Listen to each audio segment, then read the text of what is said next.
This video is sponsored by Surfshark. The latest tablet offering from Samsung comes in at around half the cost of a Tab S6.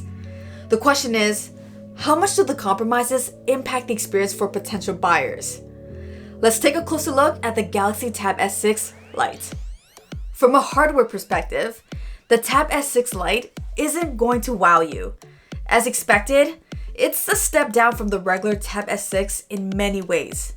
Everything from the display type, resolution, processor, RAM, cameras, and number of speakers.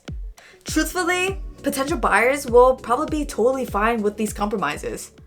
No, the display isn't as vibrant, and you don't get those inky blacks like you would on an AMOLED screen, but it's still a good-looking display. It gets bright enough to use outdoors, and for streaming cable, Netflix, or YouTube, it does the job. I'm just really not a fan of how it looks with the blue light filter on. To my surprise, the two AKG tuned speakers with Dolby Atmos sound really good too. Even more surprising, they've included a headphone jack. This isn't a device for heavy gaming, and you'll immediately notice the much longer load times. Fortnite maxes out at 30 frames per second, and playing on anything higher than medium graphics means you'll drop down to as low as 8 frames per second at times. COD Mobile, on the other hand, actually ran relatively well on medium graphics, which is nice. Bottom line, light casual games are fine, just don't expect much more than that. For everyday use, the tablet handles perfectly fine with apps taking maybe a second longer to load in some cases. The only times you'll notice the tablet stutter and get jumpy is when you're installing apps in the background or immediately after you restart the tablet and everything has to load back up. In terms of multitasking, setting up split screen can sometimes feel a little sluggish, but I've been able to consistently run 2 apps in split view with a third in a pop-up window with no real issues. Battery life has been pretty good. I've been averaging about 8 to 9 hours of screen on time. To fully charge up, it takes just under 2.5 hours. Some compromises, however, aren't as easy to overlook. The cameras are fine for a tablet, with my only complaint being the lack of a flash. Working professionals and students looking to scan or snap pictures of notes in darker rooms are gonna have a tough time doing so.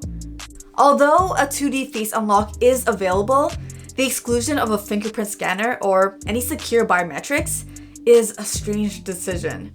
For apps that require constant logins, it's a real inconvenience. There are also no connector pins, which means Samsung isn't providing a keyboard cover of any sorts. So if you want to type up your notes, you'll have to rely on a third-party Bluetooth one. The main reason you're likely drawn to the Tab S6 Lite is that it includes the S Pen and all its functionalities right in the box. No separate purchase needed. It's a redesigned battery-free S Pen that magnetically attaches to the side of the tablet. I like the new matte rubbery texture for its grip and didn't find myself accidentally hitting the side button as much as I did on the Tab S6 one. Although there are apps like Squid Notes and OneNotes, I think students and casual note takers will find Samsung Notes to be the best fit. It seems to offer the lowest latency when jotting down notes compared to other options. It's also the only one optimized for split screen use. The note-taking experience itself is really good. The texture of the S Pen tip adds a tiny bit of friction against the glass, which I actually like.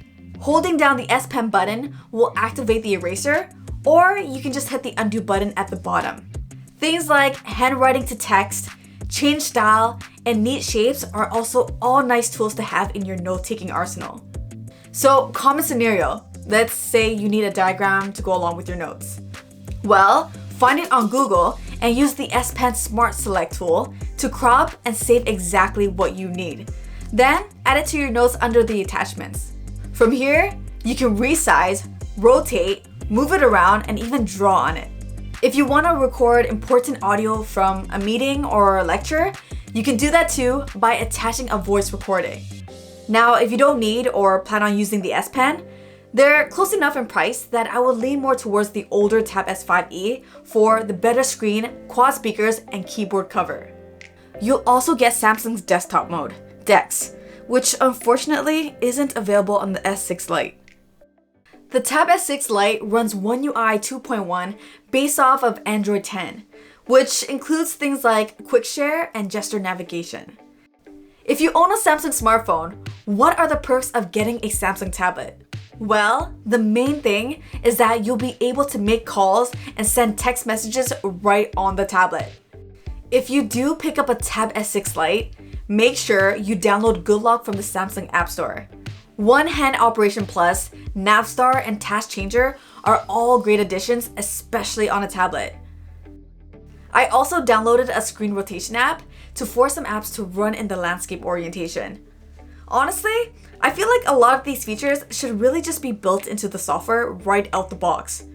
One of the main knocks on Android tablets is that the apps aren't optimized for the larger display.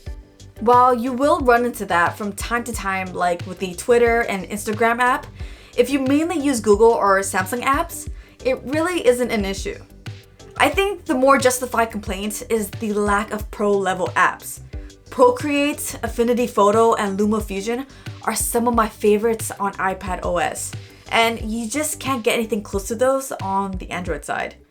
With that being said, for those of you who are heavily invested in the Google Play Store with apps, games, and content, starting fresh with an iPad and spending on the Apple App Store, the cost can really add up. The 10.2-inch iPad is right around the same price, but then you also have to consider the extra cost of the Apple Pencil. Alright, before I wrap up, a quick word from the video sponsor, Surfshark. Surfshark VPN encrypts the internet traffic sent to and from your devices, making sure nobody can see where you are and what you're doing online, especially relevant on unsecure public Wi-Fi. While visiting Japan, I fell in love with several Japanese shows on Netflix, but to my disappointment, they weren't available when I got back home. With Surfshark, I've been able to bypass the geo restriction and continue to watch without physically being in Japan. There's also no limit to the number of devices you can connect at a time. So with one account, all your loved ones can stay secure too. Try Surfshark now by clicking the link below and using the promo code Thao. You'll get 85% off and 3 months completely free.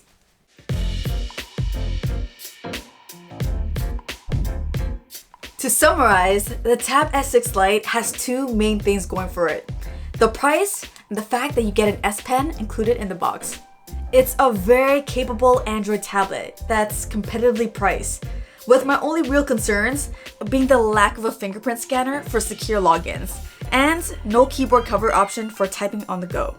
If you're heavily invested in the Google Play Store and your productivity at work or school can be improved with the use of a stylus, I think the Tab S6 Lite might be worth a look.